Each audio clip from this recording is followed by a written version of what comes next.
معلش الله يبارك لك. ماشي، في ايه؟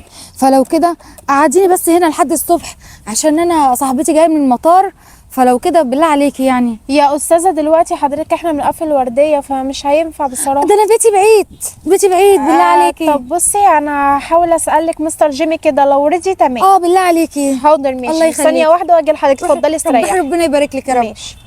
يا مسهل يا الحال يا مستر رب. جيمي، ايه في حاجه ولا ايه؟ الزبونه اللي قاعده هناك دي مش عايزه تمشي، بتقول هتفضل قاعده للصبح. ازاي يعني مش تمشي؟ احنا المفروض بنقفل دلوقتي وهنمشي. بتقول عشان خاطر في واحده صاحبتها جايه لها من المطار، انا مش عارفه اعمل ايه، احترت معاها. طب خلاص بقى، طب بقى معايا الشيفت دوت لحد الصبح ان شاء الله، وانا هزود لك المرتب. يا مستر جيمي مش هينفع، امي بتعمل عمليه، وغير كمان غير كده الدهب ضاع اللي انا كان المفروض ابيعه واعمل بيه العمليه لامي. مش دهبك عارفه ضاع؟ اعمل ايه. ضاع فين دوت؟ ضاع هنا ومش لاقيه، واحمد قاعد يدور لي عليه مش لاقيه. طب مين اللي هيستلم الشغل مكانك وانت هتمشي دلوقتي؟ طب خلاص روح انت دلوقتي، وان شاء الله ربنا يطمنك على والدتك، وانا هخلي احمد ينزل مكانك. حاضر، راح ابعتهولك يا مستر جيمي. ماشي ابعتهولي.